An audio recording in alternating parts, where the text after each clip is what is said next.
रेत का कानून जो है वो सेंट्रल गवर्नमेंट ने बनाई और बोलती है कि जनरल क्षेत्रों में जैसा लागू होगा वो कुरई क्षेत्रों में भी लागू होगा। लेकिन अपन ने जब आरटीआई लगाए राज्यपाल को और राष्ट्रपति को, तो वहां पर क्या हुआ?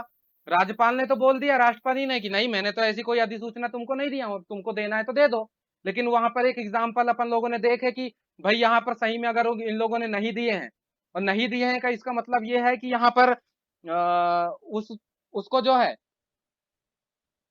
अनुसूचित क्षेत्रों में इस टाइप की कृत्य बिना राज्यपाल और राष्ट्रपति की सहमति के बिना, और राष्ट्रपति और राज्यपाल बिना ग्राम सभा की सहमति के बिना वो काम कर ही नहीं सकता, किसी भी माध्यम से हो, किसी भी तरीके से अपन देखें।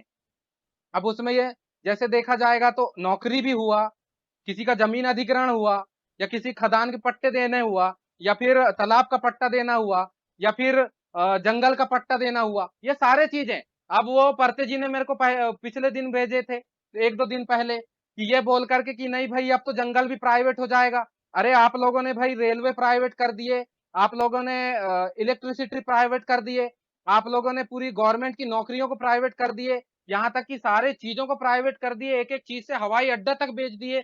तुमने सारे चीजें, जंगल भी प्राइवेट करने का प्लान ये है, तो अब तो अपन यही समझेंगे कि प्राइवेट जंगल में प्राइवेट शेर रहेगा, और वो प्राइवेट तरीके से, जब अंबानी बोलेंगे भैया शेर, तो वो उइके को दहाड़, तो वो शेर तुमको ही दड़ाएगा, जड़ाएगा। ऐसी बात है क्या? शेर तुम्हारे को ही हाव हाव करेगा क्या? ऐसा कभी हो सकता है क्या? तो भैया ये जंगल के जो कानून है, जंगल के हिसाब से चलते हैं, और वो ग्राम सभा के अंतर्गत आते हैं। और ग्राम सभा के अंतर्गत रहने वाले जो लोग हैं, उन लोगों को अवेयरनेस ना होने के कारण अपने साथ में इतनी सारी समस्याएं बनी हुई है। अब इन समस्याओं को आप लोगों को कैसे निपटाना है? तो ग्राम सभा ये है कि छोटी सी पावर तो है, आप लोगों को ऐसा लगता है कि हाँ क्या है ये, लेकिन इसके अंतर्गत होने वाले काम और इसकी जो पावर है वो राष्ट्रपति से भी ऊंची है। आप लोगों को ये दस्तावेज में दिखता है, क्योंकि आप उनका लेखा जोखा या उनकी गलत कामों का जो भी चीजें होती हैं, या गलत सिस्टम वो लोग करते हैं, या आपके साथ अन्याय करते हैं, तो आप एक आरटीआई के माध्यम से सारी चीजों की जानकारी ले सकते हो। अब पिछले 2-3 सालों में इतनी आरटीआई लगी कि उन लोगों को लगा कि नहीं, आरटीआई को भी बैन कर देना चाहिए, तो उन लोगों ने आरटीआई में भी संशोधन कर दिया। इस कानून के रहते हुए आप लोग जितना फायदा उठा लो।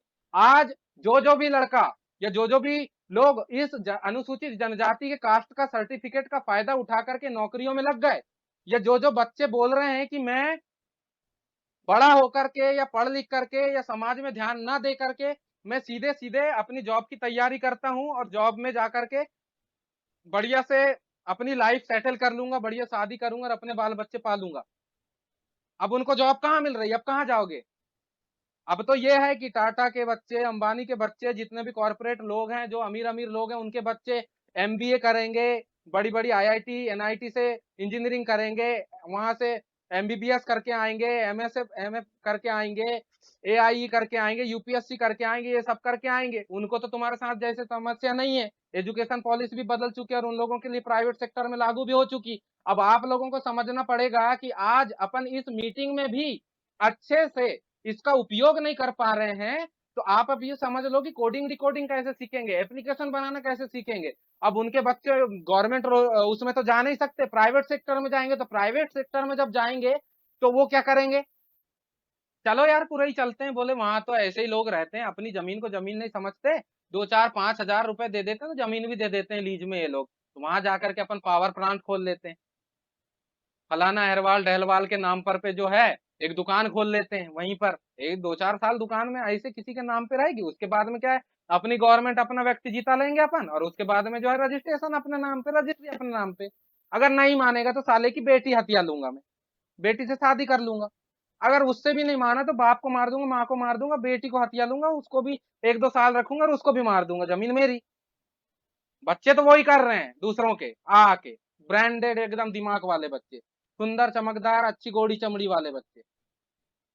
गवर्नमेंट नौकरियां तो है नहीं, अपना बच्चा पढ़ रहा है, 7 साल में नाम लिखता है, उनके बच्चों का 3 साल में लिखता है। तुम लोगों को 12वीं पढ़ना है, तो 12वीं पढ़ने के लिए तुमको कंप्यूटर, आज इस कंप्यूटर को समझने के लिए आप लोगों को 12वीं पढ़ना जरूरी है, डीसीए करने के लिए, पीजीडीसीए करने के लिए कॉलेज करना जरूरी है। उनके बच्चों को पहली से कोडिंग सिखा रहे हो तुम लोग, दूसरी से, तीसरी से, चौथी, पांचवी से इंग्लिश पढ़ा रहे हो, तो कितने लोग अंग्रेजी जानते हैं यार अपने समाज के लोग? तो ऐसी परिस्थिति बन गई है भैया कि वो लोग जो है एक एक छोटी छोटी चीजों के लिए लड़ रहे हैं, तो अपन को भी समझना पड़ेगा कि अपन लोगों को अपने अधिकार के लिए, उनके कोई अधिकार नहीं है, ना जंगल पे है, ना तुम्हारी जमीन पे, ना तुम्हारे क्षेत्र पे है, लेकिन जबरदस्ती आकर के वो अधिकार बनाए हैं, क्योंकि उनको समझता है, क्योंकि उन लोगों ने अपने दिमाग की एक्सरसाइज 1 2 का 4 वो ज्यादा पढ़े हैं आप लोगों से। आप लोगों से ज्यादा उन लोगों को नॉलेज हो गया कि हम लोगों को इन लोगों को कैसे बेवकूफ बनाना है। लेकिन उन लोगों को ये नहीं पता कि यहाँ पर ग्राम सभा नाम की कोई बला अगर किसी समय में हमारे पास आ सकती है, तो वो हमसे टैक्स भी ले सकते हैं, लीज भी ले सकते हैं, और हम लोगों को यहाँ पे किसी भी समय में भगा सकते हैं। लेकिन ये कैसे होगा जब आपको पता होगा?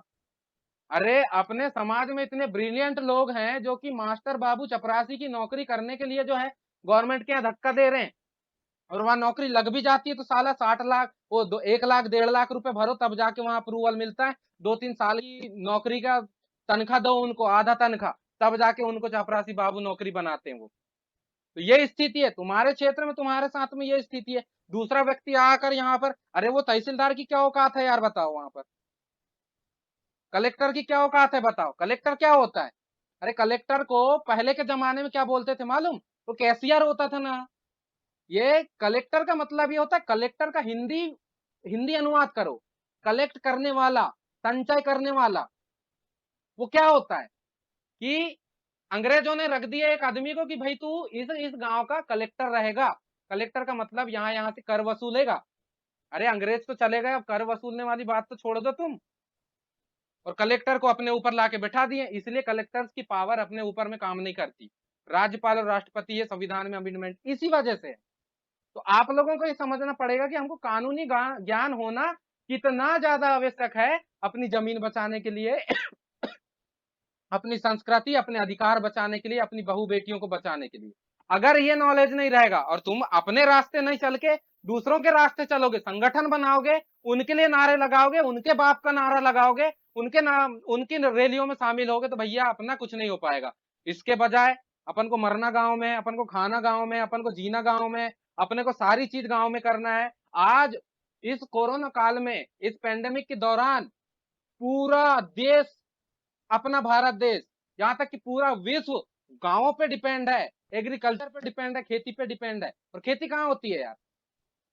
आसमान में होती है क्या, कि मंगल पे होने लगी, कि चांद पे होने लगी, कि सड़क पे हो जाएगी, या फिर शहरों में कर लोगे? खेती तो गांव में होती है, और गांव में जमीन किसके पास है? अरे मैं सीधे तौर पे बोलूं तो जमीन जो है, जमीन के ऊपर रेत है, नदी है, जंगल है, और उस पे अधिकार है। स्कूल कहाँ है? ट्रैक फैक्ट्री कहाँ है? रेलवे ट्रैक कहाँ है? एरोप्लेन का हवाई अड्डा कहाँ है? मेरे को ये बताओ। कार कहाँ चलती है? मेरे को ये बताओ।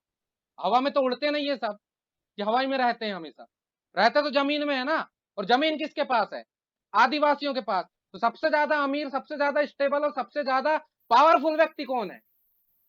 आदिवासी।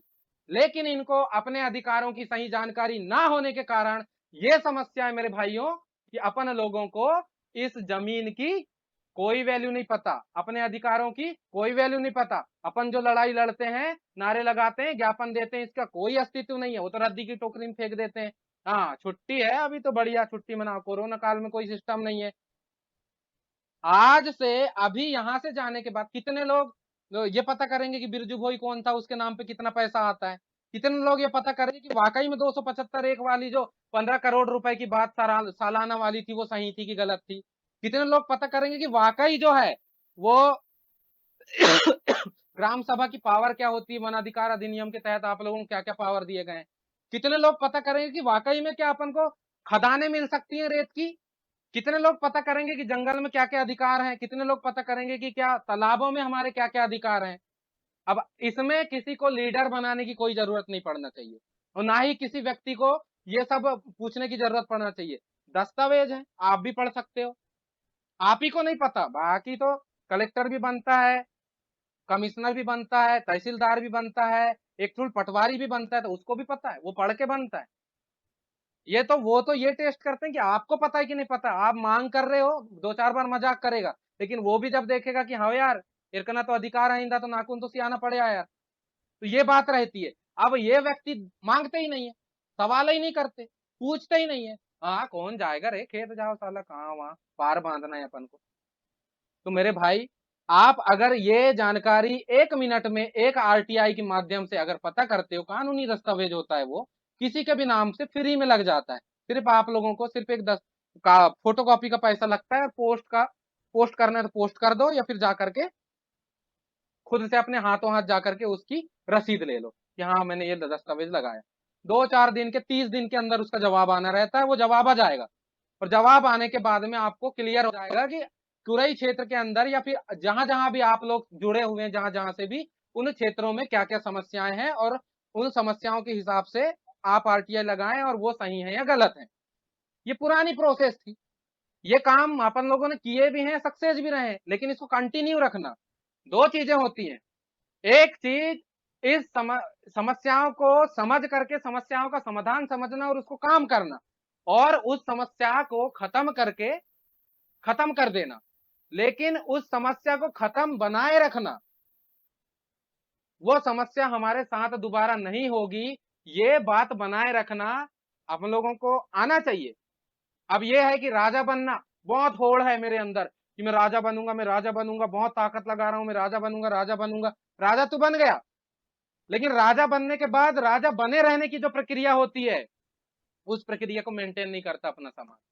हाँ, आती तो रो किसी हुस्तिलेतन ऐसा बोलता है।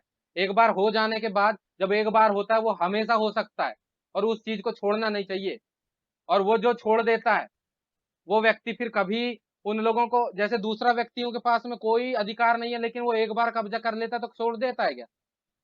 नहीं छोड़ता, वो हमेशा उस पर कब्जा रखता है। जब आप लोगों को पता होना चाहिए कि एक बार कोई चीज हमारे हाथ में आ सकती है, मतलब जीवन भर के लिए भी आ सकती है, तो जीवन भर के लिए कब्जा करो, वो कानून में है। और ऐसा फ्री में भी अपन लोग नहीं कर रहे हैं। तो ये सारी चीजें अपन को समझना पड़ेगा। अब ये सारी चीजें समझ करके अपन इसको समझाएं, और समझाने के साथ साथ जो है, आप लोगों को इस काम को निरंतर करते रहना है।